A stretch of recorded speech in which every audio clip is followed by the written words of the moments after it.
It's just before 7 a.m. and all is quiet in HMCS Fredericton's number 10 men's mess deck.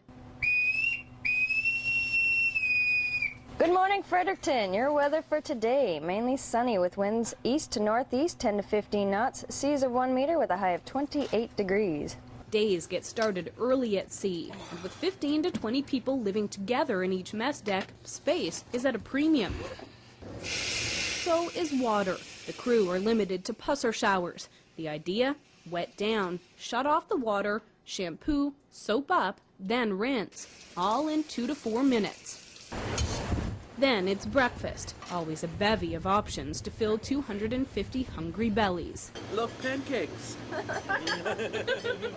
Each crew member then heads off to his or her designated job on the ship, but everyone is also part of a rotation to do the everyday chores that keep things running smoothly. Leading seaman David Johnson is a naval weapons technician, but for this month he's on scullery duty.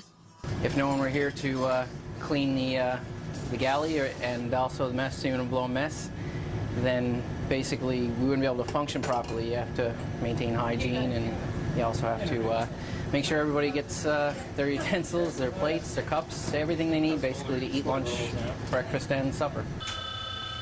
Petty Officer George Hoquar is stationed in the ship's engineering headquarters, where everything from the fire alarm system to the air conditioning is monitored closely. There's 17 members that sit in this chair and stand a 2-hour watch, so it's a 1 in 17 rotation. Every 34 hours you're in here for 2 hours. Beyond that, you spend your normal day working your normal job. It makes for a hectic and constantly changing schedule, but that is life at sea.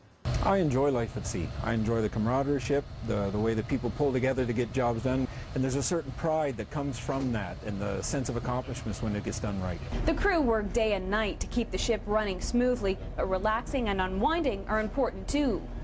The next number is 066. 066. Clickety-click 66. An afternoon game helps morale on board. Done it about 3 times so far. It's something to pass the time on a Saturday. Breaks the monotony of everyday routine, so yeah, it's nice to have every now and then little things like this. Paul Cote comes away with a couple of prizes and $75 cash to donate to one of the many charities the ship supports back home. Fitness is also important. The crew is encouraged to maintain a workout routine while deployed. But when you live with 250 people, sometimes what's needed most is some downtime. As you can see, you don't have a lot of space to have by yourself.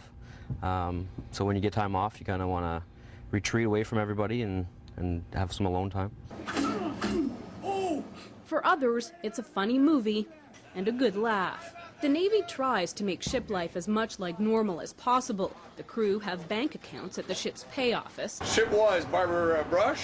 And can even get a haircut when not on duty. Just sit yourself down in the Fredericton's tool workshop. Sorry, crew cuts only. Some things, however, will never be like home, like compensating for the rocking and rolling of a 4,700-ton ship and the Fredericton going dark a half-hour before sunset each day.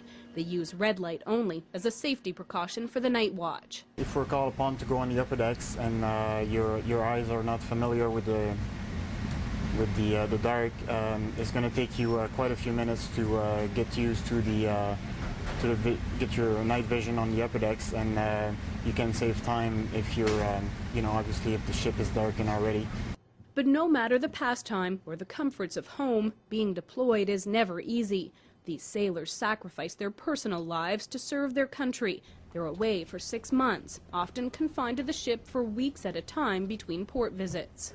Definitely hard to be away from the family and all my friends at home, but this is what we signed up for. This is a job, and this is what needs to be done. Hi, Mom. They keep in touch as much as possible, but it doesn't replace being there. That's my girlfriend Sarah. It's on a road trip back home to Ontario. My cat Goose, and just a few more pictures of Sarah. Yeah. Must be hard. It is. It's tough. This is the second one in 2 years, so it was 2 Christmases out of 3 that we've been away from each other, so it was tough, but we're getting through it. Knowing that as the weeks and months pass, they're getting closer and closer to reuniting with loved ones back home. Alison Brinsmead-Melanson, Global News, reporting from HMCS Fredericton in the Gulf of Aden.